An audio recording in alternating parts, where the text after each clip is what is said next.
بسم اللہ الرحمن الرحیم۔ السلام علیکم۔ میں ایک بہت بڑے بنگلے میں معمولی سی کام والی کے طور پر کام کرتی تھی۔ میرے خاندان کی عورتوں نے نسل در نسل ایسے ہی بنگلوں میں کام کیا تھا اور اپنی روزی روٹی ایسے ہی گھروں میں کام کر کے کمائی تھی، پر میں نہیں جانتی تھی کہ میرے ساتھ اتنا بڑا واقعہ ہو جائے گا جو میری زندگی کو بدل کر رکھ دے گا۔ یہ ان دنوں کی بات ہے جب میری عمر صرف 17 سال تھی۔ میری اماں کے جاننے والے اکثر ہمارے گھر آتے تو میرا کوئی نہ کوئی رشتہ بتاتے تھے۔ میری اماں کی نظریں آسمان پر تھیں۔ اماں کہتی کہ میں اپنی بیٹی کی شادی کسی ایسے لڑکے سے کروں گی جو زمین جائیداد کا مالک ہو۔ ہمارے رشتہ دار جو ہمارے گھر آتے حیران ہو کر اماں سے پوچھتے، نسرین تمہیں اس حالت میں کون بنگلے والا یا زمین جائیداد والا ملے گا؟ تم تو بہت معمولی گھر کی عورت ہو، اس لیے اونچے خواب نہ دیکھو اور اپنی بیٹی کو اپنی استطاعت کے مطابق بیاہ دو۔ میری ماں کے مطابق بیاہ دو۔ میری ماں یہ باتیں سن کر نخوت سے کہتی، تم نے اپنی بیٹی کو غریب گھر میں بیاہ دیا ہے، میں ایسا ہرگز نہیں کروں گی، چاہے اپنی بیٹی کی شادی 80 سالہ مرد سے کیوں نہ کرنا پڑے۔ یہ سن کر عورتیں کانوں کو ہاتھ لگاتیں اور میری آنکھوں میں آنسو اتر آتے کہ اماں میری شادی کرے گی یا میرا سودا۔ خدا کا شکر کہ ابھی تک کسی ایسے بوڑھے کا رشتہ میری خاطر آیا نہیں تھا، کیونکہ اب میں خود کو ہر دم چھپا کر رکھتی۔ میں بالکل ایسے رہتی کہ کوئی مجھے جان ہی نہ پائے۔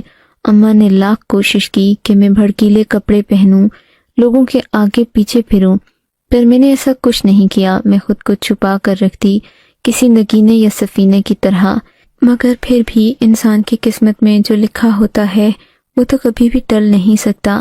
میری زندگی بھی ایسے ہی جا رہی تھی۔ میں نے نہ سوچا تھا کہ ایک دن میں جب باغ میں کھیل رہی تھی تو بڑی مالکن کی نظر مجھے تھی، پر آج وہ مجھے بغور دیکھ رہی تھیں۔ ان کے ساتھ ایک چھوٹا سا لڑکا بھی کھڑا تھا جس کی عمر 12 سال کے قریب ہوگی۔ میں نے دیکھا بڑی بھی کبھی مجھے دیکھتی تو کبھی اپنے 12 سالہ پوتے کو۔ مجھے سمجھ نہ آ رہی تھی کہ وہ اتنی غور سے ہمیں کیوں دیکھ رہی ہیں۔ شام کو جب میں اپنے گھر آئی، میری ماں نے مجھے جو بات بتائی اس نے میرے سر پر آسمان گرا دیا۔ دیکھا تو بڑی بھی اماں کے ساتھ بیٹھی خسر پھسر کر رہی تھیں۔ اماں کے چہرے پر تو بارے خوشی کے جیسے پھول کھل رہے تھے۔ اماں بار بار اٹھ کر مجھے گلے لگاتیں، چومتیں۔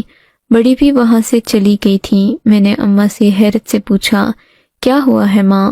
تم اتنی خوش کیوں لگ رہی ہو؟ ماں کہنے لگی، مجھے پتا ہے کہ تم اس بات سے خوش نہیں ہوگی، پر میری جان میں بہت زیادہ خوش ہوں۔ جانتی ہوں کہ جو بھی ہونے جا رہا ہے وہ ہم سب کی زندگیاں بدل دے گا۔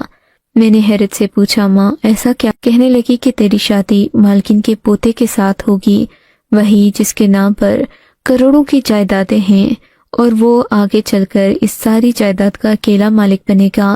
میں نے اماں کی طرف حیرت سے دیکھا، ماں ایسا کون سا ہے؟ اماں جی کا پوتا جو مجھ سے شادی کرے گا۔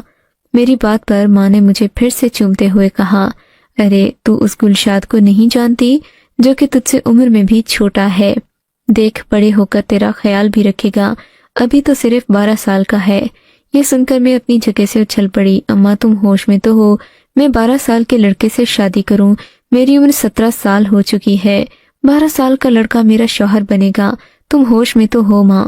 خدا کے لیے نہ ہی مجھ پر ظلم کرو نہ اس پر۔ تم پیسوں کی خاطر اندھی ہو گئی ہو کیا؟ یہ سن کر میری ماں نے مجھے ایک زبردست چانٹا رسید کیا اور بولی، خبردار جو آئندہ میرے سامنے زبان لڑائی تو میں سب جانتی ہوں کہ مجھے کیا کرنا ہے۔ تجھے میں نے اپنے پیٹ میں 9 مہینے رکھ کر، میں نے تجھے اس لیے نہیں پیدا کیا کہ تو میری نافرمانی کرے۔ میں نے کہا، اماں کیا اولاد کو پیدا کرنے کا مطلب یہ ہے کہ تم ان کی سودے بازی کرو؟ اماں نے مجھے ایک اور تھپڑ جڑ دیا اور بولی، خبردار جو تو نے ایسی بات آئندہ اپنے منہ سے نکالی، میں تیری ماں ہوں، تیرے لیے برا نہیں سوچوں گی۔ اور پھر کون سا تجھے 80 سالہ بڈھے سے بیاہ رہی ہوں؟ وہ لڑکا تجھ سے عمر میں چھوٹا ہے، تھوڑے ہی عرصے میں جوان ہو جائے گا، پھر تیری حفاظت کرے گا، تجھ سے دب کر رہے گا، تو عمر میں اس سے بڑی ہے، جو چاہے اس سے کروا سکتی ہے۔ میں نے کہا، اماں مجھے کسی بچے کو نہیں پالنا، مجھے ایک ذمہ دار شوہر کی ضرورت ہے جو میرا خیال رکھے، بھلے اتنا دولت مند نہ ہو، مجھے اس بات سے کوئی فرق نہیں پڑتا۔ مگر اماں نے میری ایک نہیں سنی اور میری فرہندہ